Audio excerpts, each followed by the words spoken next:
જેતપુર છે ને, જેતપુર એ આપણું ગાદી સ્થાન કહેવાય. જેતપુર મહારાજને ગાદીએ બેસાડ્યા.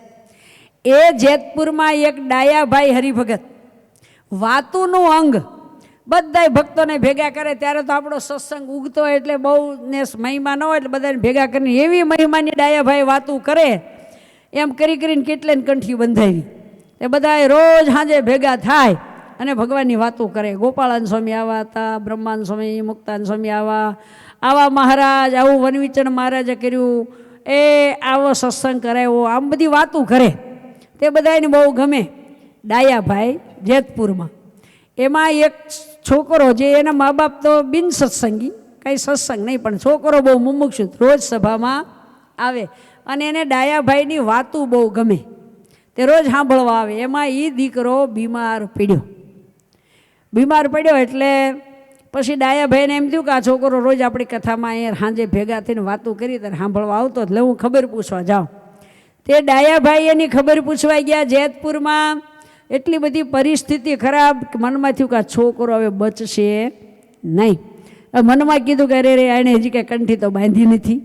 છોકરો છે મહિમાવાળો, પણ કંઠી બંધાવી દીધી હોય તો એને જીવનું સારું થઈ જાય. એટલે એના બાપુજીને વાત કરી કે આ દીકરો બીમાર છે, તમે એમ કરો એને વ્રતમાન ધરાવીને કંઠી પહેરાવો. ત્યારે એના બાપુજી કે હવે અત્યારે ક્યાં સાધુને ગોતવા જવા, ક્યાંથી સાધુ આવે ને કોણ કંઠી બાંધે ને વળી સાધુ અહીંયા લાવવા, એ થોડો ઘણો ખર્ચો થાય, એટલે એ કાંઈ કરવું નથી. ત્યારે ડાયાભાઈ કીધું કે તમારે કાંઈ ખર્ચો નહીં, તમે કયો સાધુને હું તેડી આવું, કંઠી હું હારે લઈને હું કંઠી આપું બાંધું, તમારે કાંઈ ખર્ચો નહીં. તમે હા પાડો તો હું લાવું. તો કે તો લાવો. એટલે મંદિરે ગયા ત્યારે જેતપુર મંદિરમાં સ્વામી નિર્ગુણદાસજી હતા. તે નિર્ગુણદાસ સ્વામીને વાત કરી અને સ્વામીને હારે લઈ અને અહીંયા એને ઘરે આવ્યા. દીકરાને વ્રતમાન ધરાવ્યા, કંઠી પહેરાવી અને કીધું કે લે ભાઈ સોમનારાયણ બોલજે કે સારું. પછી તો સ્વામી વ્રતમાન ધરાવી ઉપદેશની બે વાતો કરીને મંદિરે જતા રહ્યા. પણ હજી સ્વામી આવ્યા પહેલાં આની આવરદા પૂરી થઈ ગઈ એટલે ધર્મરાજાએ જમપુરીમાંથી 2 જમને કીધું કે ઓલો જેતપુરમાં એક જીવ છે એને લઈ આવો. તે જમનેથી રવાના થયા. હવે જમનેથી રવાના થયા તે તો જમપુરી થોડીક આગી અને ગામમાં જ સાધુ લાવ્યા. તે જમનેથી રવાના થયા. ધર્મરાજાએ આજ્ઞા કરી આ જીવને લેવા આવે છે. ત્યાં ડાયાભાઈ નિર્ગુણદાસ સ્વામીને લાવીને એને વ્રતમાન ધરાવી દીધા. જીવ સત્સંગી થઈ ગયો. પછી જમદૂત લેવા આવ્યા. મહારાજે આજ્ઞા કરી કે હનુમાનજી તમે જાઓ, ઓલા જીવને વ્રતમાન ધરાવી દીધા છે અને જમદૂત લેવા આવ્યા છે. એટલે હનુમાનજી આડા ઉભા રહ્યા. ત્યારે ઓલો જીવ જે છોકરો માંદો હતો ને આ બધું સાંભળે. એ કે તમારા જીવના નહીં લઈ જાઓ હનુમાનજી કે. ત્યારે જમદૂતો કે અમને ધર્મરાજે આજ્ઞા કરી છે, આ જીવ પાપી છે, એણે કોઈ દી ભજન કે કાંઈ કર્યું નથી, એને કંઠી બાંધી નથી, એટલે જમપુરીનો અધિકારી છે, તમે લેવા આવ્યા છીએ.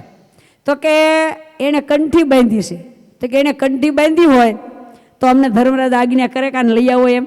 તો કે તમે જ્યારે નીકળ્યા ને ત્યારે ધર્મરાજે તમને આજ્ઞા કરી જીવને લઈ આવો, પણ તમે પોગતા વાર લાગી ત્યાં તો ડાયાભાઈ લાવીને વ્રતમાન ધરાવી દીધા.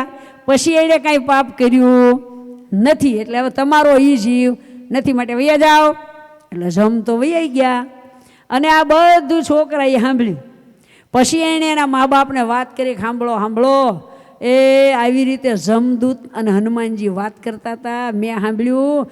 અને ખાલી કંઠી ડાયાભાઈ લાવ્યા સાધુને મને કંઠી બાંધી, એમાં તો મારું કલ્યાણ થઈ ગયું. કાલ સ્વામિનારાયણ ભગવાન મને તેડવા આવશે. આજ કંઠી બાંધી અને કાલ સ્વામિનારાયણ ભગવાન મને તેડવા આવશે એમ કીધું. પછી તો બીજે દિવસે એને મહારાજ તેડી ગયા એ જેતપુરમાંથી. અને આખા પરિવારને એટલો બધો ગુણ આવ્યો કે એટલો બધો પ્રતાપ ભગવાન સ્વામિનારાયણનો, એટલે એનો આખો પરિવાર સત્સંગી થઈ ગયો. બધાય કે અમારે હવે કંઠી બાંધી અને સ્વામિનારાયણ ભગવાનનું આશ્રિત થવું છે. એ આવા દયાળુ સ્વામિનારાયણ ભગવાન આ પૃથ્વી ઉપર એ ધર્મની સ્થાપના કરવા અને જીવોનું કલ્યાણ કરવા માટે જ આવ્યા હતા.